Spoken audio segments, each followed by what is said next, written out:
de Lima. Es la eterna primavera, es un lugar muy bonito.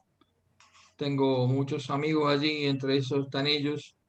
Una ciudad que he visitado hace más de 20 años y es una bendición. Freddy y Dorita tienen un ministerio muy particular. Tienen un ministerio con músicos, tanto endemoniados, pero ellos tienen una vocación de pastorearlos, muy lindo. Ha venido más gente. Está en una transición porque esto del coronavirus tuvieron que dejar el lugar que estaban, están alquilando otro lugar, pero siguen su tarea de pastorear. Tienen un trío, que es un trío que trabajó siempre a nivel secular, así que tienen como músicos unos músicos extraordinarios. Y ellos son pastores allí. A la vez son docentes universitarios los dos. Dorita da esas materias tan amorosas que a todos nos gusta, física, química, esas materias hermosas, matemáticas.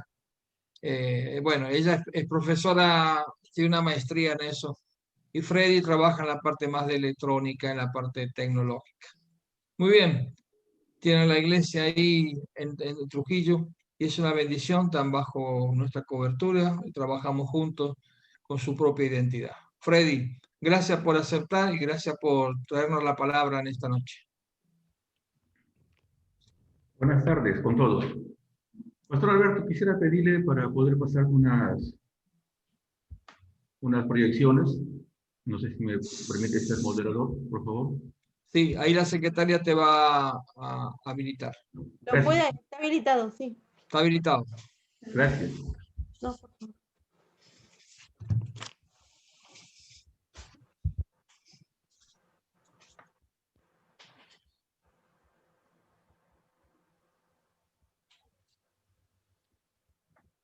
Pregunto, ¿se logra ver?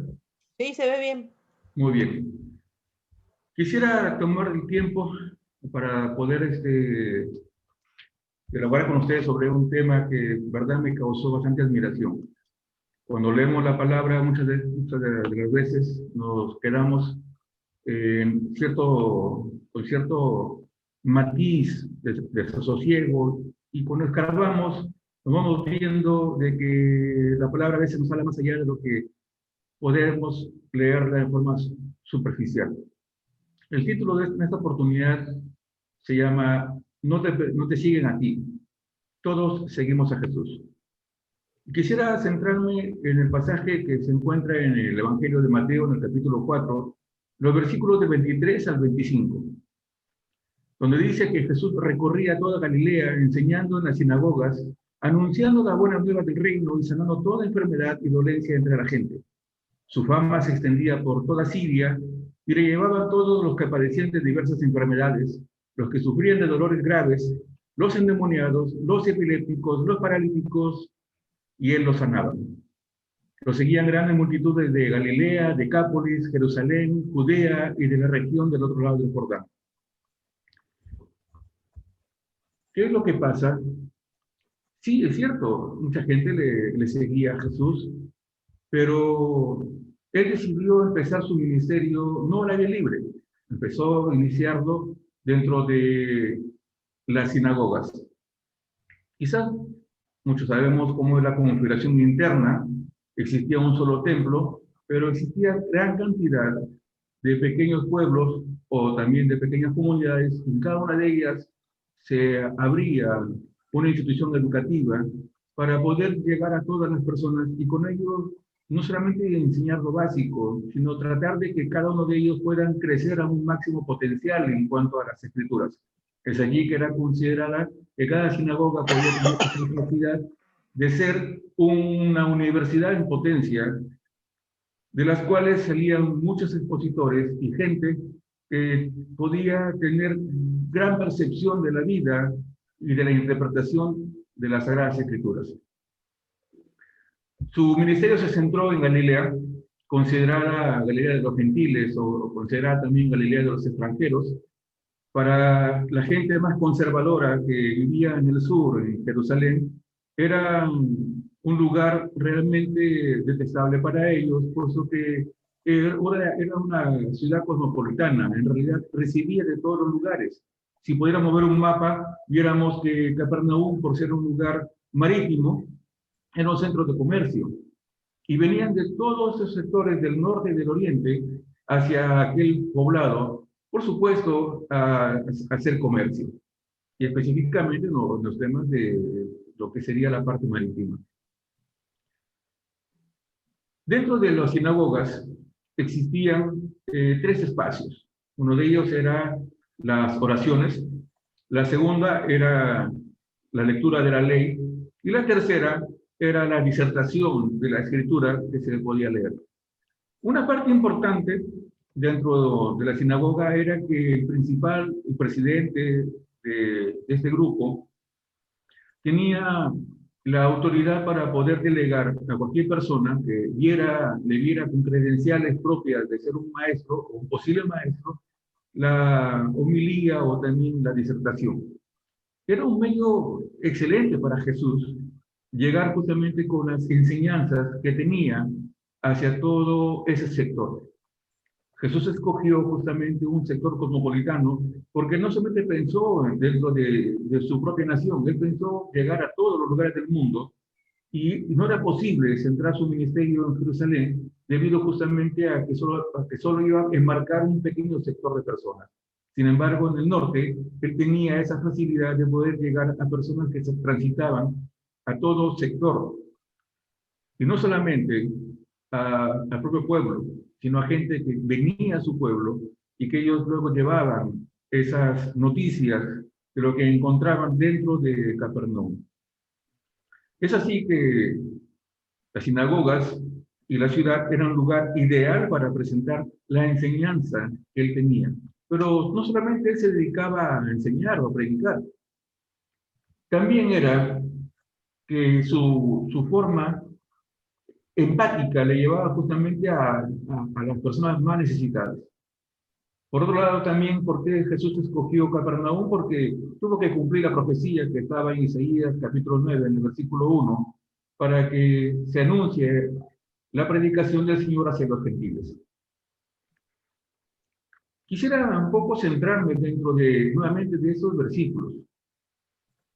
Cuando dice que su fama se recorría por todos los lugares y llegaban a Siria, donde le traían gran cantidad de personas enfermas. Había mucha gente, no solamente en Capernaum y en los otros alrededores de Galilea. Había muchas personas que venían de otros sectores al escuchar que había una persona que sanaba enfermedades que jamás habían tenido solución. Jesús tenía un corazón inmenso y por lo tanto él estaba interesado en el dolor ajeno, en el dolor de aquellas personas que tenían problemas leves o dolores fuertes, agudos, intensos. Cada uno era un mundo especial. Cada persona que miraba hacia adentro, que miraba hacia su propia vida, ellos cargaban un sufrimiento o un conjunto de dolores que les hacía mirar solamente su propia necesidad. Cada persona solo conocía su mundo interior, solo conocía el mal que le aquejaba a cada uno de ellos. Uno puede decir que, al igual que nosotros, cuando nos enfermamos, en realidad nos interesamos solo por nosotros. Pocos son los que se interesan por otras personas o por el dolor ajeno. Así como en el caso del estanque de Bethesda, que había el mito popular donde las personas veían que las aguas se movían y todos corrían a meterse dentro de este espacio, esta tina de agua. ¿Quién se interesaba por ver cuántos de todos los enfermos que estaban allí estaban hace mucho tiempo esperando? Y otros que quizás tenían muchos más dolores, no les interesaba, cada uno veía por su propio malestar, por su propio dolor. Jesús no era así. Él estaba interesado no en sus propias motivaciones, sino en la motivación de todos los demás. Quisiera centrarme dentro de estos versículos, donde podemos leer y se decía que la gente que venía de otros lugares, como el caso de Siria, dice que le traían enfermos, ¿no? Gente que estaba mal, tomados de diversas enfermedades y tormentos, y los endemoniados y lunáticos y paralíticos y los sanados. Pero uno lo lee así de rápido y de fácil y no comprende el estado interior de cada persona. Entonces quisiera centrarme un poco dentro de las partes del griego para poder entender justamente qué es lo que quiere decir. Cuando Mateo coge el término griego que dice kakos, significa malo, algo que está deteriorado, malogrado. Entonces, cuando dice acá que le traían todos los malogrados, los malos, le traían todo aquello que ya no funcionaba, todo aquello que ya no servía, le traían todo aquello que estaba en deterioro completo. El término malo no significa sencillamente malogrado, sino también significa sucio, significa maldecido y significa maldito. Maldito. Qué curioso que la escritura diga que desde Siria, una región más al norte de Galilea, donde hay una extensión de tiempo y espacio en cantidad de horas en camino, le traían personas que no correspondían al sector de Galilea. Venían de otros lugares. Pero ¿le traían lo bueno? No, le traían lo que ya no servía, lo malogrado, lo sucio, lo maldito. ¿Y qué eran esas características de maldito? Porque es un término que engloba varias características más. Le traían los no sois, que eran los que tenían enfermedades o dolencias, para catalogarlos de esa manera, dolencias inexplicables que no tenían una explicación lógica. Claro, en aquellos tiempos había médicos, había personas que se dedicaban a procesar la cura de algunas enfermedades propias de la zona, pero específicamente cuando usa el término no sois, significa aquellas enfermedades que no se sabe de dónde nacieron, de dónde provinieron. Pero no solamente le trajeron personas con dolores, le trajeron también a los basanois, que eran personas atormentadas. En el griego nos vamos a entender que equivale a aquellos torturados, aquellos que sentían como que eran golpeados desde lo externo hacia lo interno y que rebotaban contra algo más duro como si estuvieran golpeándose contra una piedra. O sea, básicamente aquellas personas que sufrían un dolor externo, producto de alguien que hacia afuera estaba golpeando hacia adentro y hacia adentro rebotaba todavía hacia afuera para volver a no golpear hacia adentro. Ese era el término que se utilizaba para atormentados. O sea, significaba también que había alguien que lo sujetaba, lo agarraba para que otro lo castigara. Y Jesús estaba mirando a ese tipo de personas que venían. Venían aquellos que tenían enfermedades leves, moderadas, duras, pero venían aquellos que tenían enfermedades todavía más duras, que no solamente eran del cuerpo, que eran del espíritu. Pero no solamente Jesús veía eso. Jesús veía que le traían a personas que eran más complejas, los endemoniados. Aquellos que eran manipulados no solo en carne, no solo en el alma, sino más adentro, controlados en el espíritu. Aquellas personas que eran totalmente ejercidos por voluntad no personal, por una voluntad externa, donde no comprendían por qué actuaban de esa manera. Y esos eran los endemoniados o poseídos por un demonio. Pero también se les traían los celiaxómenos, que eran los llamados lunáticos. Los romanos, en aquel tiempo habían visto, ¿no? Y pusieron ese nombre de lunáticos, provenientes de Selene, de la luna, porque eran personas que tenían una conducta específica cuando había luna llena, y actuaban de una manera que eran ejercidos por una influencia, no del momento continuo, no común, sino que casi como las mareas eran movidas por la luna, así también estas personas tenían algo que hacía que externamente les lleve a cometer episodios de aparente locura. Y eso eran también, en otros casos, eran catalogados como los aparentes epilépticos. Entonces, cuando uno lee aparentemente la escritura como que algo así suave y sencillo que dice epilepsis, no lo entiende, pero cuando ve acá el misticismo provocado por la zona geográfica, por el contexto que se encuentran las personas, encontramos un comportamiento social Un comportamiento donde la gente tiende a actuar debido a esas conjeturas. Y por supuesto, donde los demonios, que son aquellos que tienen ese actuar, llegan a este punto. Vemos otro caso donde justamente en Mateo 17:15 habla de la conducta también de un selecciómetro, donde justamente dice que su hijo tenía esa tendencia de cuando veía fuego, se tiraba en el fuego, cuando veía agua, se tiraba sobre el agua, producto también de lo que la luna ejercía por ellos. Por eso que ese término más bien significa heridos por la luna. El término de Selene corresponde a heridos por la luna, y de ahí viene el término lunático, herido por la luna. Por último, ¿qué más le traían? ¿Qué era lo malo? ¿Qué era lo maldito? Le traían los paralíticos. Todos conocemos qué es un paralítico. Es una persona que ya no tiene control de sí misma, no tiene fuerza. Él en su mente piensa mover un brazo, mover una pierna, mover algo, pero no lo puede lograr. Es una persona que ha soltado, que ya se ha relajado, que ya no tiene eco de las órdenes que el Señor manda a su cuerpo para que esto lo obedezca. Y cada uno de ellos es traído hacia Jesús. Pero termina este versículo diciendo que Él lo sanaba. Y es acá lo que me impactó, porque en el término griego, el hecho que decía que Jesús lo sanaba, no solamente significa sanaba, significa también que Jesús honraba a estas personas. Quiero pasar acá la siguiente imagen, no sé si se logra ver.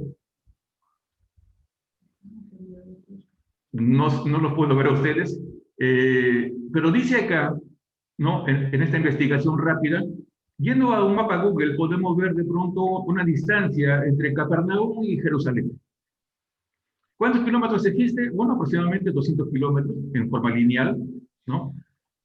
Si podemos decir que una persona saludable puede caminar 5 kilómetros sin ningún problema, bueno, en 8 horas caminará básicamente 40 kilómetros, ¿no? Lo que haría justamente que en un día, que 5 días pueda desplazarse los 200 kilómetros que existen de Capernaum a Jerusalén. Pero los caminos no eran planos, los caminos eran sinuosos, eran trochas, terrenos escarpados, y por lo tanto la velocidad era relativa también a la salud de la persona. Y entonces, quiere decir que una persona normal, que por momentos se descansa caminando, quizás caminando de Capernaum a Jerusalén podrá ser 3 horas por kilómetro, lo cual daría 67 horas, lo que sería 8.3 días de camino. Y para aquellas personas que están enfermas, quizás no lo pueden lograr en 5 días, quizás lo pueden lograr en 12 días. Para aquellas personas que están muy enfermas, una caminata puede ser de pronto no de 5 días, sino hasta de 25 días, porque su movilidad le impide llegar a desplazarse tan rápido. Si eso es lo que pasa en Capernaum, si eso es lo que pasa desde Capernaum a Jerusalén, imaginémonos lo que puede pasar con aquellas personas que están viviendo todavía mucho más alejadas. Lo que sería desde Capernaum hasta Edesa, que es una capital de Siria, que les quiero narrar una historia posterior a esta. Personas sanas que podrían caminar 9 días, personas aparentemente saludables que le pueden hacer en 14 días ese camino, o personas enfermas que pueden quizás caminar 21 días buscando a Jesús, o personas demasiado enfermas que de pronto pueden caminar 43 o 44 días para llegar buscando a Jesús. Póngase a pensar por un momento, ¿cuántos enfermos venían buscando a Jesús desde lugares distantes? Y esos enfermos recorrían una gran distancia, un gran camino, un gran esfuerzo o un sobreesfuerzo para llegar a Jesús. Enfermos leves, moderados, enfermos que no podían caminar solos, enfermos que necesitaban que alguien los cargue, enfermos que tenían que ser conducidos por otros, como el caso de los lunáticos, los endemoniados o de los atormentados que necesitaban por compañía.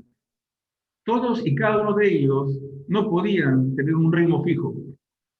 Y cuando Jesús los veía y llegaban ante ellos, imagínense el corazón de Jesús que desbordaba en amor. y que se contristaba internamente por lo que veía en cada mundo interior de aquella persona por todo lo que le quejaba. Y claro, al mirarlos, él honró esa fe que ellos venían buscando sanidad, buscando salvación, y que proveyó en la vida de estas personas su sanidad. ¿Por qué eran sanados?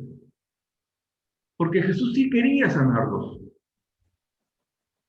Pero muchas veces necesitamos caminar, necesitamos romper esas barreras, necesitamos acercarnos, necesitamos dejar de lado nuestro lugar de confort. No, Jesús, ven a mí.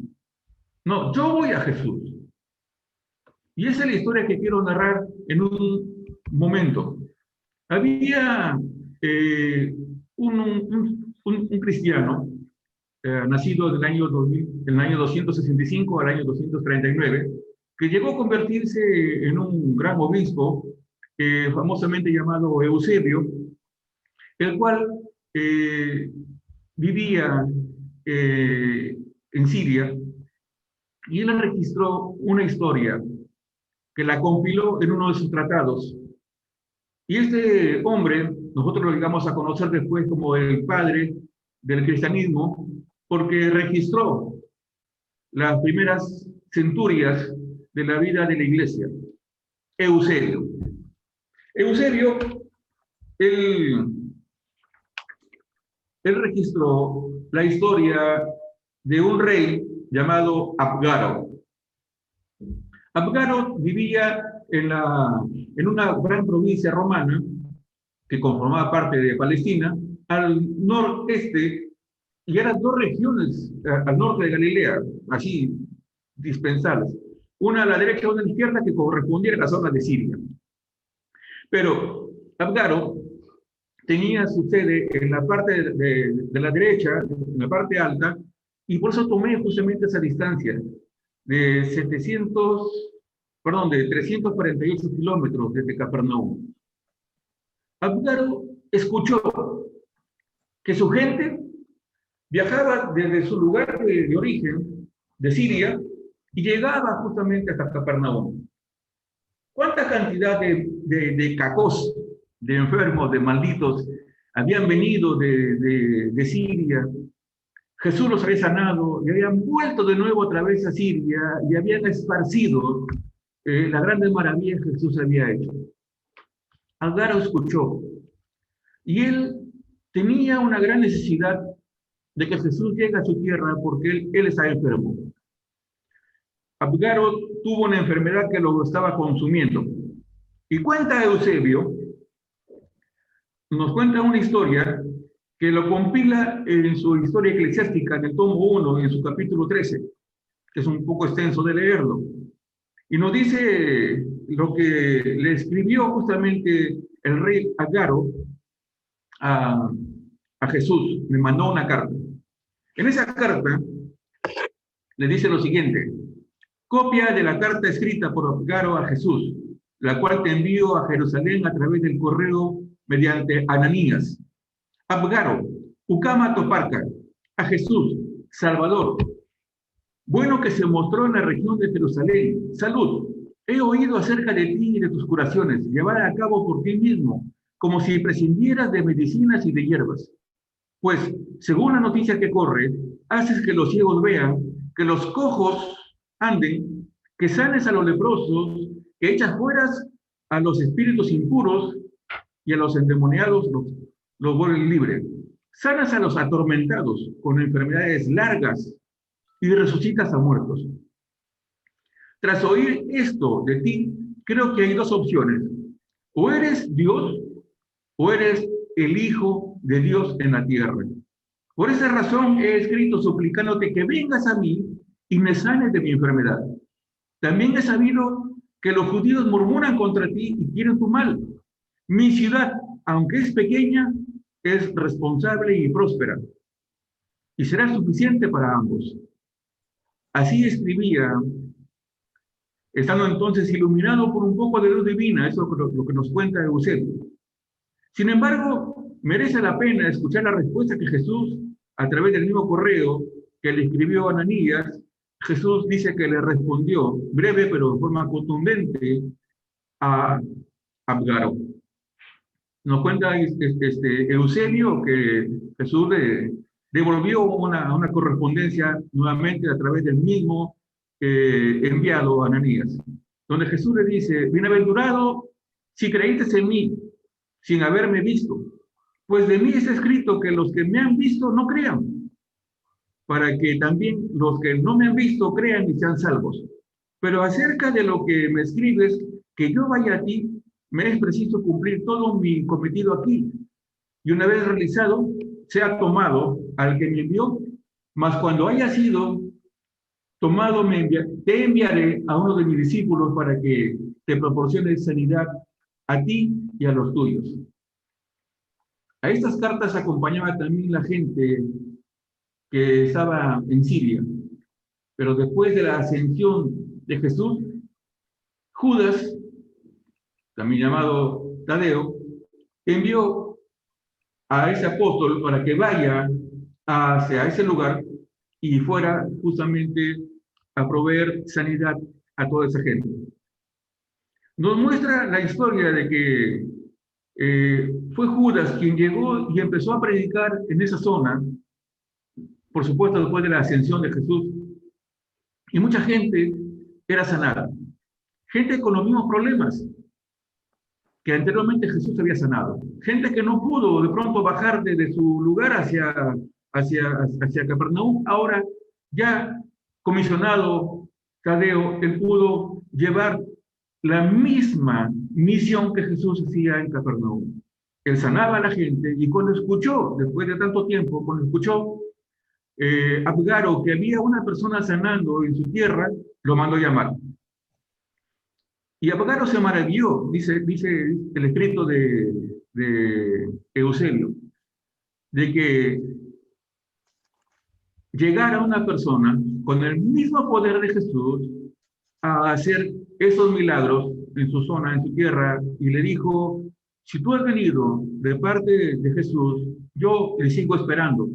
Me dio una promesa y ahora estoy listo a que tú me sanes por el compromiso que Jesús me mandó su carta. Tadeo oró por Abgaro y fue sano. Yo les pregunto acá y les hago la siguiente observación. En esa observación dice que había un rey de tierras lejanas que estaba enfermo. Un personaje muy conocido en su zona, pero desconocido dentro del ámbito de la influencia de Jesús. Este rey pidió que Jesús lo sane y que deje su zona de trabajo y su influencia para que sin tropiezo siga realizando su labor. O sea, ¿qué quería Abgaro? Él quería que Jesús venga a su tierra, venga a su zona y que siga con su ministerio, con su labor que ejercía. Que ahí nadie le iba a molestar. Que él inclusive lo iba a proteger de lo que los fariseos querían hacer con Jesús. ¿Cuántos de nosotros, pastores, líderes, le hemos invitado a que Jesús venga a nuestras vidas y que trabaje en nuestra salud? Sin embargo, nos hemos encontrado en esa lista de espera. Así como a Abgaro le dijeron, espérate, todavía no es tu tiempo. Mientras tanto, debemos de seguir enfocándonos en nuestros quehaceres, en nuestras actividades, en nuestra vida cotidiana. Y seguimos esperando la promesa para mejorar nuestro estándar de vida. ¿Cuántos de nosotros, teniendo una congregación o teniendo un grupo, seguimos esperando que Jesús nos cumpla esa promesa de sanidad y salud? Y aunque hemos caminado un largo trecho, quizás el tiempo y el trajín se está desgastando, como Abgaro también se estaba desgastando, porque él pensaba que ya no iba a vivir mucho tiempo. Ya las fuerzas no son las mismas, los músculos, los órganos, quizás no funcionan igual como antes. Pero seguimos esperando. ¿Cuántos de nosotros podemos pensar que ya no nos queda mucho tiempo y podemos empezar a flaquear? Pero te diré que sigas confiando. Y si la palabra de Dios no es tu aliento, porque a veces hemos llegado no solamente a leer la palabra, sino a veces a decirla y hablarla, pero no confiar, porque ya nos falta el ánimo. Sí, Dios es bueno, Dios ha hecho milagros, pero lo hizo con otros, no lo hizo conmigo. Yo te invito a que tú reflexiones. Yo no creo que cada cristiano no haya tenido un milagro de parte de Dios. Yo más bien creo que muchos hemos tenido milagros de parte de Dios, pero quizás no lo hemos validado tanto. Yo te pido que reflexiones y pienses, ¿cuántas veces Dios ha interferido en tu vida, te ha concedido un milagro y quizás de pronto te has olvidado en el tiempo? Quiero pasarte unos pequeños milagros que Dios nos ha permitido vivir en familia. Quiero comentarte algo personal, porque a veces es ahí donde cobramos fuerza debido justamente a lo que hemos vivido. Hace mucho tiempo atrás, en el año 2006, tuvimos que viajar con mi familia, con mi esposa y mi hijo, en aquel tiempo solo tenía uno, y fuimos a Guayaquil. Mi hijo tenía 5 años de edad y nos había invitado a una iglesia amiga para poder tener una semana de evangelismo familiar.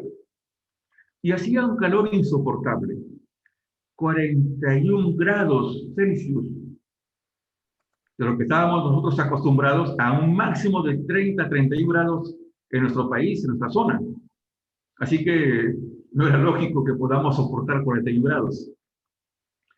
Inclusive encontramos a otro pastor amigo que había ido a los moles a refugiarse por el tema de calor y se metía temprano a punto de 8 de la mañana y a veces salía a las 6 de la tarde cuando ya el sol disminuía. Pero nosotros teníamos que ir a trabajar y teníamos que estar visitando casa por casa, evangelizar casa por casa. Estábamos en nuestro tercer día y ya la deshidratación era terrible.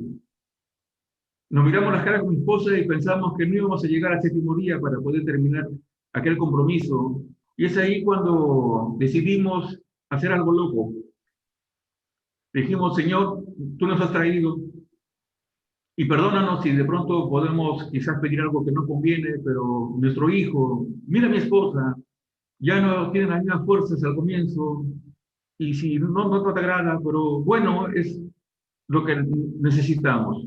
Padre, te pido que nos envíes nubes, que donde caminemos, tus nubes nos persigan, porque no soportamos ya el calor. Y Dios fue bueno.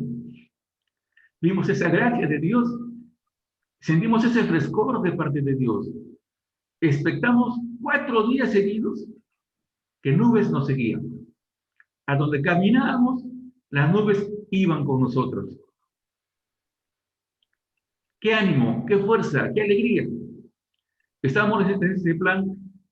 Un pastor amigo nos dice, pastores, queremos que oren, queremos poner un colegio en tal lugar. ¿Pueden ir con nosotros para bendecir la zona? Vamos, le dije. Y están orando con esa misma fe. Y le dije, Señor, dale a tu siervo una muestra de que tu voluntad es buena en este sector y te pido que un viento recio nos dé. Hermanos, un torbellino del Señor nos envolvió a los presentes. Dios nos marca con características de fe. Dios es bueno. Nos hace vivir historias importantes. Bueno, pasó el tiempo, regresamos, después de cumplir ese propósito, regresamos a nuestra tierra, a Trujillo, y al pasar de los años, ya no fue el 2006, ya la historia cambió, muchas de las cosas cambiaron también. Pasé a vivir a Cajamarca, Chiclayo, pasé luego a vivir de nuevo otra vez a Trujillo, entré a trabajar como instructor en Senati, que es una institución que brindamos servicios de preparación técnica en la parte mecánicas, eléctricas, electrónicas, que dijo el pastor Alberto. Muchos factores. Pero allí conocí a jóvenes de 16, 17 años. Y cuento la historia de pronto de 2 de ellos. 2015 hizo un verano terrible, enorme calor. Llegó el mes de vacaciones para enero de 2016 y le dije a mi esposa, esta vez no vamos a viajar, esta vez nos quedamos en Trujillo, no vamos a ir a otro lugar y el tiempo lo voy a a usar en ponerle un techo a la casa para bajar el calor insoportable por la radiación. Y invité a dos de mis alumnos y le dije, muchachos, les voy a pagar su jornal, pero ayúdenme a construir un techo para poder bajar el calor en la casa. Y fue así de que empezamos a trabajar, compramos materiales y empezamos a hacer el techo. Y en esos días el calor salió de nuevo insoportable. Y les cuento la historia, ¿no? En el segundo día del calor insoportable, les cuento la historia que me pasó en Guayaquil en el 2006. Ellos quedaron con la espina. Al día siguiente, en el tercer día de trabajo, nos dicen, profe, usted nos contó esa historia, ¿no? Sí. ¿Y por qué no la repite de nuevo? ¿Por qué no le pide a Dios que nos mande las nubes? Ah, bueno, le digo, entonces vamos a orar. Y yo confiado le digo, Señor, te pido en el nombre de Jesús. Y converso con él y le digo que mande sus nubes. Ya, por ahí lo dejé ahí. Al día siguiente, me he olvidado. Paradójicamente, esa semana empezaron a venir personas a visitar. Toc, toc la puerta y mi esposa me dice, busca al pastor. Ya, baja el pastor del techo. Y a cada rato los atendía, se iban. Venían otras personas, los atendía, se iban. Y pasaron así 2 días. Yo no me di cuenta. Y los jóvenes luego cierto día agarran y medios enojados y me dicen, ya era casi el 5.º día, me dice, profe, ya no baje. ¿Por qué?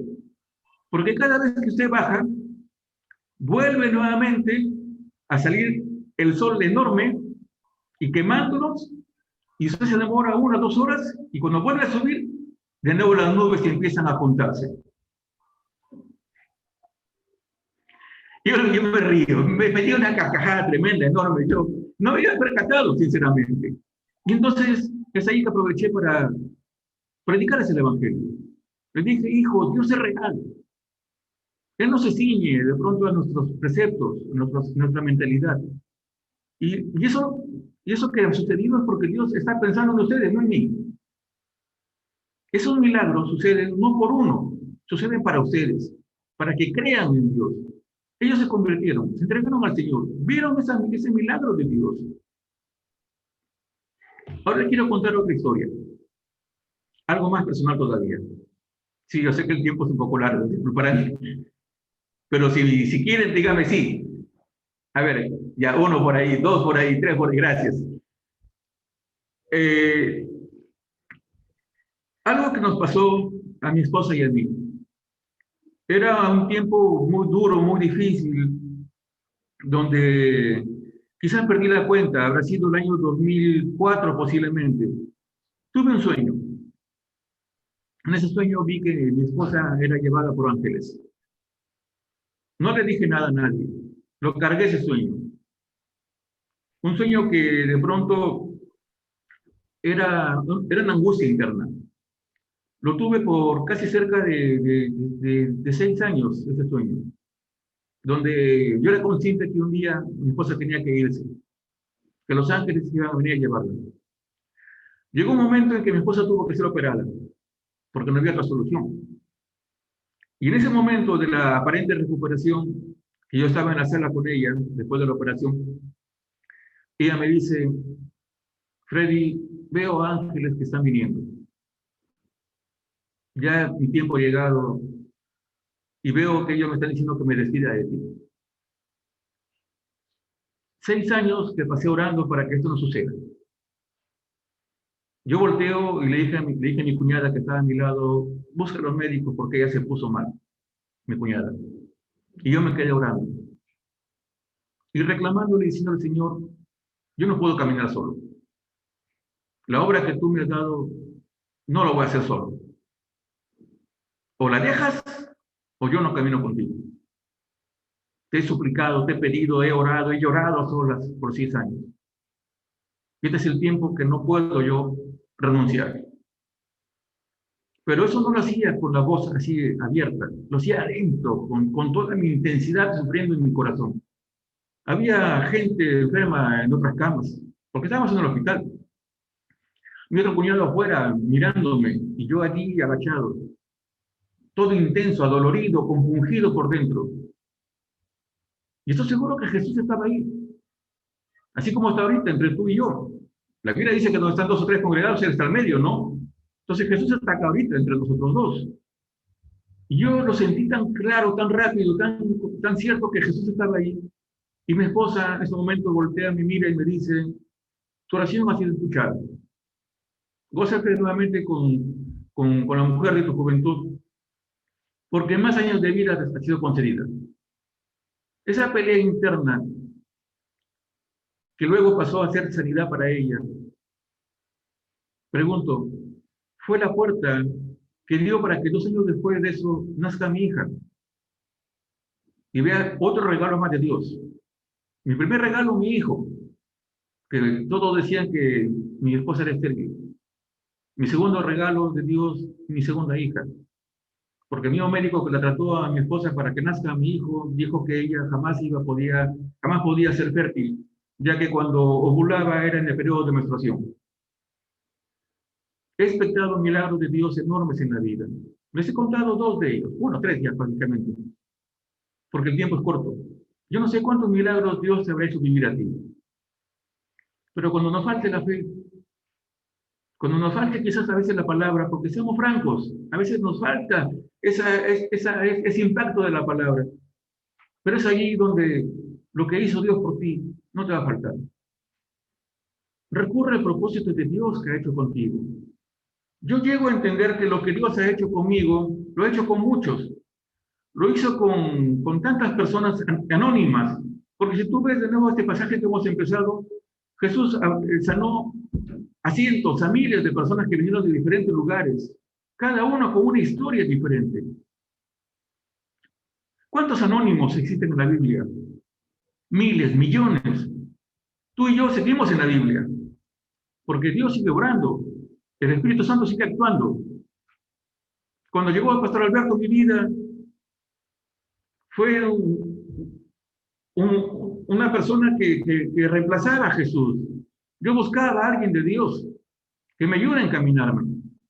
Y cuando él contaba también aquellas maravillas que había pasado y vivido, mi espíritu se unió al de él. Claro que después pasaron años también para que podamos estar más juntos. Pero fue Dios quien se encargó de que este anónimo, que por mucho tiempo no lo conocía, ahora llega a ser alguien, y llega a ser un amigo, y llega a ser un padre que nos da esa cobertura. Abgaro tenía también esa esperanza con Dios. Él tenía justamente esa esperanza puesta en que Jesús iba a cumplir su palabra. Aquel centurión que fue a Jesús fue una historia diferente. Él no esperó que venga a su casa. Él pidió la orden. Si Abgar hubiese pedido la orden, hubiese sido también honrado, no mismo. Todos nosotros somos honrados en un tiempo por nuestro esfuerzo, por nuestra dedicación. Todos somos sanados, sea en carne, en espíritu. Pero vamos a hacerlo ¿para qué? Para dar testimonio. Me impacta a mí la vida de Jesús que hizo con el endemoniado gadareno. Viajó toda una noche de ida y toda la noche de vuelta, solo para sanar a una persona, pero para que este no se llene de teología, no para que este se llene de tantos estudios, para que se llene de un milagro personal, para que vaya a su familia y testifique de él. Nosotros como pastores hemos cometido errores de sentar a la gente a que estudie la palabra, pero que no comente los milagros que Dios ha hecho con cada uno de nosotros.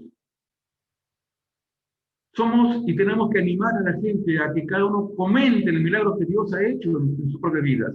En esta pandemia, ¿cuántos milagros Dios ha hecho en tu vida? Y no lo estamos hablando. Tenemos que darnos cuenta que todavía tenemos vida por delante. Tenemos que darnos cuenta que todavía hay espacio de vida. Agaro tuvo ese espacio de vida para encontrarse con el enviado que Jesús había provisto, que era Tadeo. Tú y yo tenemos un espacio todavía antes de reunirnos con el Señor. Un espacio en el que tenemos que entender que aún necesitamos acercarnos más a Jesús para poder brindar el propósito por lo cual Él nos ha sanado. ¿Entiende lo que yo entiendo? No me siguen a mí. No te siguen a ti. Por más buenas personas que seamos, no nos siguen a nosotros. Nos siguen a Jesús. Tus enseñanzas, los milagros que tú eres parte de. Yo como pastor veo en otras personas también cómo Dios ha sanado sus vidas. Dios ha acompañado en ese plano. Les ha alentado, les ha dado consejo, pero yo no los he sanado. Es Dios quien nos sana. Pero eres tú quien es el medio. Quien a través de tu testimonio, a través de lo que tú provocas en fe en ellos, ves también historias que así también caminan con Dios. Dios honra la fe. Dios honra lo que crees. Dios sana lo que tú crees. Entiende que toda enseñanza te abre la puerta a más fe. Enseña, disipula, adoctrina, pero provee que cada persona pueda dar testimonio de lo que ya hizo Jesús, nuestro Maestro. La palabra de Dios que te sana, que me sana, ha sido puesta para sanar a miles y a millones más. Y lo ha hecho por miles de años y lo seguirá haciendo. Pero quiero ponerme de acuerdo contigo hoy día. Que así como sanó en la antigüedad, lo sigue haciendo ahora. Y si tú crees y yo creo, haz conmigo lo siguiente: extiende tus manos. Vamos a orar al Señor. ¿Sí? Extiende tus manos. Ora por ti o por la persona que tú conoces que necesita salud. Y te pido que en el nombre de Jesús, que está entre tú y yo, que está al medio, que lo hizo en aquel tiempo, que lo sigue haciendo ahora, nos conceda esa salud, pero para poder predicar su palabra, para poder enseñar a otros, para poder discipular a otras personas, para encaminar, para transmitir, para que lo que está dentro de nosotros vaya a estas personas y crezcan y crean. Y así también, Señor, llegas a la vida de aquellas personas que siguen siendo anónimos y que no lo conoceremos, pero que sí Jesús los conoce. Que todos los malos, que todos los malditos, que todos aquellos que quizás ya no sirven para nada, se encuentren con Jesús, no se encuentren conmigo, no se encuentren contigo, se encuentren con Jesús. Que tu testimonio producto de la salud y la sanidad que viene sobre ti sea para que testifiques, para que seas óptimo, para que lleves tu plan, para que lleves el plan de salvación, no para que lleves tu mentalidad, no para que los adoctrines conforme te adoctrinaron a ti, sino para que tú, Señor, los adoctrines a tu modo, a tu forma, a tu manera. Señor, cambia nuestra mente, cambia nuestro corazón para que cambie nuestra fe, para que cambie nuestro creer y para que podamos gozar de lo que tú tienes para nosotros.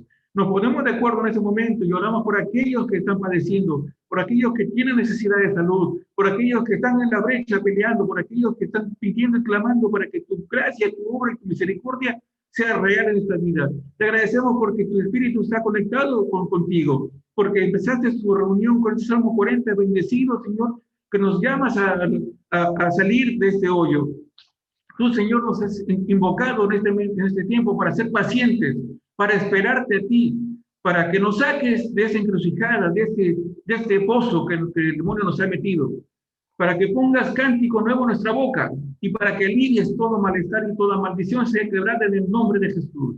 Declaramos que estos es un tiempo de gozo, tiempo de paz, tiempo de levantar bandera, tiempo de agradecer, tiempo de testificar y tiempo de adoctrinar. Gracias, amado Jesús. Toma nuestra mente, nuestro cuerpo, nuestro alma, nuestro espíritu y sánanos en el nombre de Cristo Jesús. Amén y amén. Gloria al Señor. Gracias. Gracias, Pastor Freddy. Muchas gracias por ser de inspiración y de bendición para nuestra vida en este tiempo. Gracias, muchas gracias. Muchas gracias.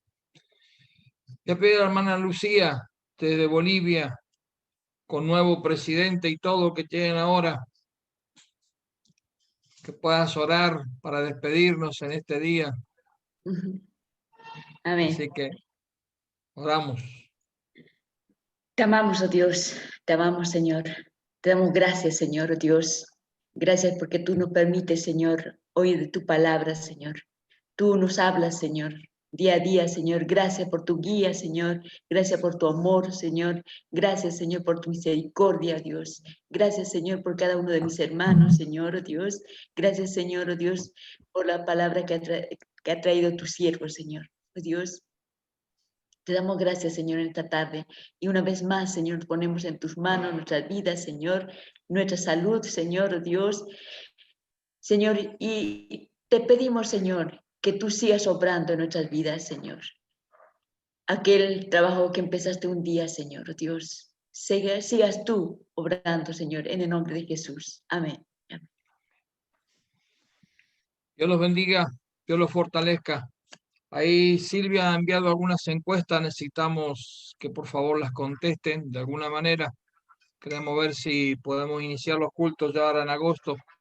Entonces necesitamos tener un poco una perspectiva de cuánta gente para prever la atención y todo. Pero Dios los bendiga, Dios los fortalezca, buen fin de semana, que Dios los honre, que la paz del Señor esté en su mesa, en su entrada y su salida, y todo lo que emprendan sea bendecido en el nombre de Cristo Jesús. Amén y amén. Amén. Doctor Freddy, gracias.